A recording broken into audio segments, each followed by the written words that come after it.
दरबार में आना तो नाक नीचे करके आना। ये दरबार उनका है जिनका कोई नहीं है। बुरा लगे या अच्छा, पद के भरोसे अर्जी नहीं लग सकती है। ना बड़ा है ना छोटा है। बागेश्वर बालाजी का दरबार सदैव से उनका है जिनका कोई नहीं है। और अगर आपने सोचा कि हम बहुत अमीर आदमी, हम बहुत बड़े पद पर प्रतिष्ठित हैं या बहुत बड़े नामचीन आदमी, गुरुजी हमको वीआईपी मिलने, ठटरी बनाओ। अमीरों के लिए बहुत दरबार है। ऐसे ऐसे भी दरबार हैं कि तुम 50,000 दोगे तुम्हारे बेडरूम में अर्जी लगा जाए। उनका कौन है जो 2 रुपया नहीं चढ़ा पाते? उनका कौन है जो किराया भी उठा करके आते हैं उधार? उनका कौन है जो अपने गेहूं बेच करके दरबारों में आते हैं? उनका कौन है जिनके अपने सगे नहीं हैं? बड़े आदमियों के लिए, मंत्रियों के लिए, विधायकों के लिए, बहुत बड़े बड़े पद पर प्रतिष्ठित लोगों के लिए तो 50 है। हमारे दरबार में आना तो नाक नीचे करके आना। ये दरबार उनका है जिनका कोई नहीं है। बुरा लगे या अच्छा, हाँ, आप किसी पद पर बैठे, आपको मुबारक, आपको हमारी शुभकामना। ईश्वर करे तो मुझसे और बड़े पद पर बैठो, पर पद के भरोसे अर्जी नहीं लग सकती है। आप बहुत बड़े पैसे वाले हैं, आपको मुबारक, ईश्वर करे आपको डबल हो। पर यहां हम देने बैठे हैं, क्षमता नहीं है, तुम हमें खरीद लो। हमारे बागेश्वर बालाजी पैसा, पद या सपोर्ट से नहीं झुकते, राम नाम के प्रभाव से झुकते हैं। बुरा लगे या अच्छा, गांठ बांध लेना आने वालों। जितने भी अमीर बनकर के दरबार में आते हैं, तुम्हारे पास मिटने की ताकत हो, तुम्हें जीवन समर्पित करने की ताकत हो, ये अमीरों का शौक है, तब हमारे दरबार में आना।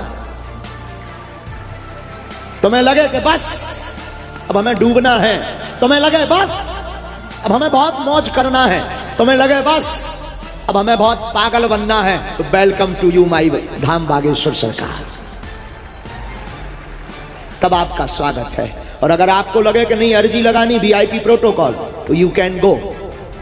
आओ तो वेलकम, ना आओ तो भीड़ कम।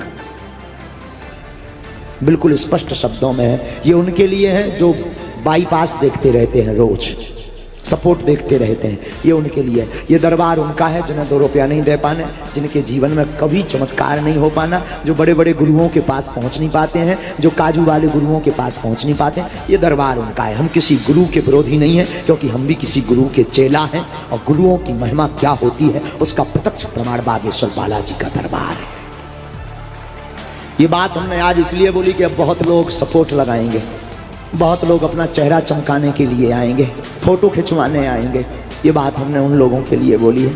हाँ, ऐसा नहीं है हम सोशल मीडिया से, हम तो बहुत मतलब नहीं रखते। बच्चे इसलिए मीडिया का, अगर आप कहोगे महाराज फिर आप क्यों सोशल मीडिया पर एक्टिवेट हैं? सोशल मीडिया के माध्यम से हम सत्य का प्रचार करना चाहते हैं, इसलिए एक्टिवेट हैं। न मान चाहिए न सम्मान चाहिए, कोई पूछे तो न मुझे ईमान चाहिए, मुझे तो सिर्फ हनुमान चाहिए। ना तो हम तुम्हारी माला के भूखे हैं, और पहली बात हम लईते ही कजू नहीं है, तुम हमें खरीद तो सकते ही नहीं, किसी भी कीमत में नहीं खरीद सकते, भाव हमें कुछ है नहीं है। और रही बात कि आप इतना खर्च फिर कैसे करते हैं? हाँ, हम कथाओं में दक्षिणा लेते हैं, दबा कर लेते हैं, अगली कथा से पेमेंट बढ़ाने वाले भी। पूछो क्यों? 4 घंटा बोलते हैं तो दक्षिणा लेते हैं, हमें अन्नपूर्णा चलानी पड़ती है, हम अपने लिए नहीं लेते हैं, भंडारा करवाने के लिए लेते हैं। अपने लिए भी नहीं लेते, तब भी भंडारा करवाने के लिए लेते हैं, क्योंकि बहुत बड़ा खर्च है। हर महीने लगभग 20 से 25 लाख का खर्च है भंडारे का, चाहे हम धाम पर रहें या ना रहें।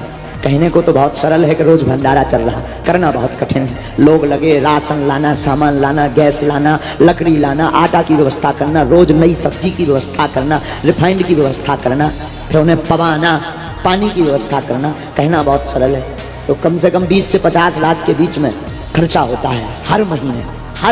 20 लाख तो तय है। तो कथाएं करते हैं, कथाओं से जो दक्षिणा मिलती है हम अपना भरने। अब हमारी कौन अब लोग आई है कि वे दे दें। हाँ, भंडारे में खूब चकाचक जाता है, हम लेंगे। ये बात हमने सार्वजनिक पता नहीं क्यों बोली, पर बोली।